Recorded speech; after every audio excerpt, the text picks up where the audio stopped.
Imagine a nation so powerful that they carved mountains with their own hands.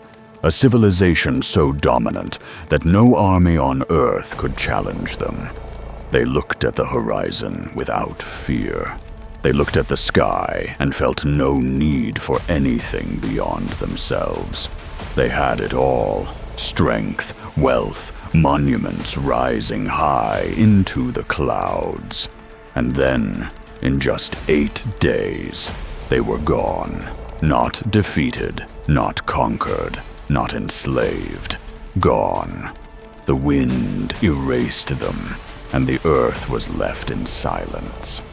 This is not a myth. This is not a legend. This is a story preserved in the words of Allah in the Quran, a warning for every generation that came after. This is the story of the people of Ad, and this is how Allah destroyed them. In the ancient lands of southern Arabia, in a region historically known as Al-Ahqaf, meaning the curved sand dunes, there existed a civilization unlike anything the ancient world had seen. The Quran, in Surah Al-Fajr, verses 6 to 8, it describes them in powerful words. Have you not seen how your Lord dealt with Ad, the people of Iram, with towering pillars, the like of whom had never been created in the land? They were descendants of Ad, son of Uz, son of Iram, a lineage tracing back to the noble prophet Nuh, A.S. They inherited rich land, abundant rain, fertile soil, and incredible physical strength. Historical works like Tariq al-Tabari describe the people of Ad as exceptionally tall, strong, and unmatched in construction. They built, they expanded, they dominated, and slowly they forgot who gave them all of it. In the beginning, the people of Ad were not without guidance. They knew about Allah. They understood there was a creator. But as their cities grew and their power increased, something darker grew inside them. Arrogance. They began worshipping idols. 3 false gods became central in their society: Samd, Samud, and Hara. Names carved in stone, powerless and silent. Their leaders suppressed anyone who spoke the truth. Their wealth became their religion. Their strength became their god. In Surah Fusilat 15, Allah tells us their own words. Who is greater than us in strength? That was their pride. That was their blindness, and it would lead to their destruction. The arrival of Hud, A.S. Allah sent them a messenger from among themselves. His name was Hud, A.S. He was not an outsider. He was one of them, from the tribe of Ad. He spoke their language. He understood their culture. He stood before them and said, "Worship Allah alone. You have no God besides Him." They laughed at him. Surah Al-A'raf 55-72 records this encounter in detail. Hud, A.S., did not threaten them. He reminded them of their blessings: rain, children, gardens, strength. He warned them that rejecting the truth would bring unimaginable punishment. But the leaders of Ad mocked him. They said, "We think you are foolish. We think you are lying." They accused him of madness. They challenged him to bring the punishment he warned them about. And Hud, alayhis salam, remained firm. Year after year, he continued calling them to truth with patience only a prophet could have. But they chose arrogance, the drought. The first sign came quietly. The rain stopped. For a people dependent on seasonal rainfall, this was alarming. Months passed. The sky remained empty. Rivers shrank. The earth cracked. According to narrations in Tarikh al-Tabari, they eventually sent a delegation to Makkah to pray for rain. A man named Keel led them. There, 3 clouds appeared on the horizon. A white cloud, a red cloud, a dark, heavy cloud. They were asked to choose.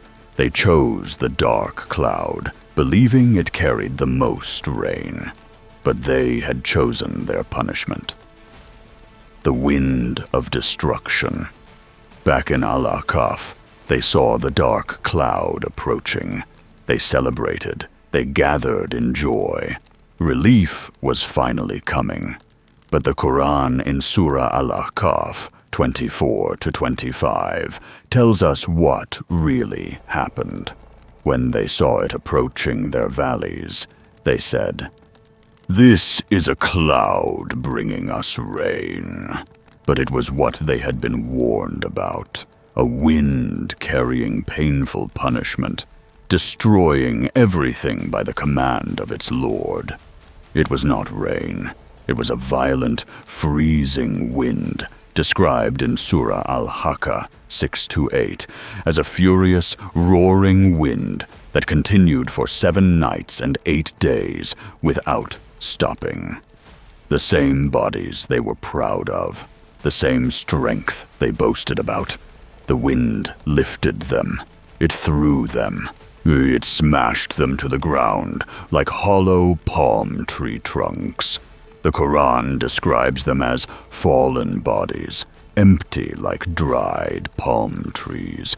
Their buildings remained, their monuments stood, but the people were gone. The believers saved Hud, A.S., and those who believed with him were protected.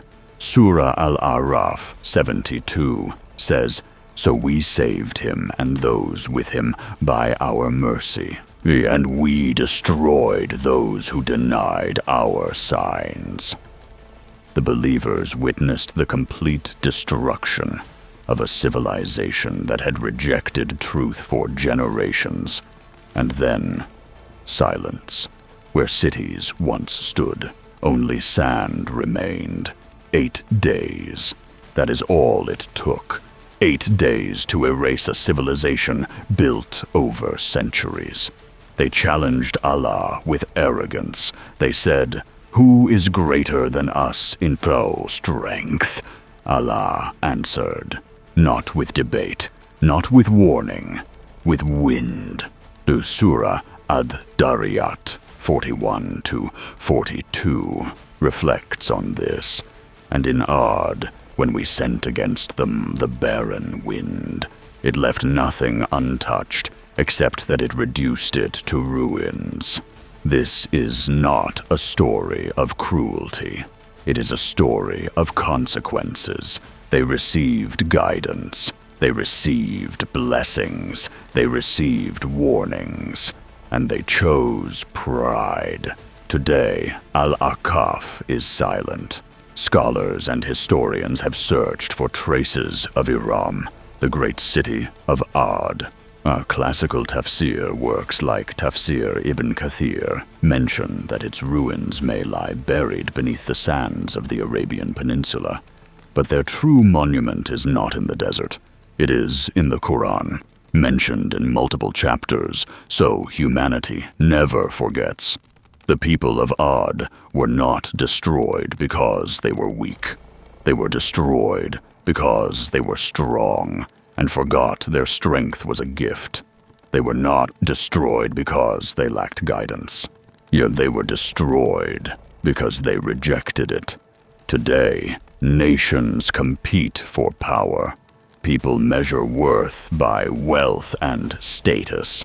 The question, "Who is greater than us?" still echoes in modern society. The story of Ad is not ancient history. It is a warning that still speaks. Strength fades, wealth disappears, Buildings crumble, but the words of Allah remain. Hud, A.S., stood alone and spoke the truth. History proved him right. May Allah protect us from arrogance. May He keep our hearts humble. And may we be among those who hear the truth and choose to follow it. Ameen.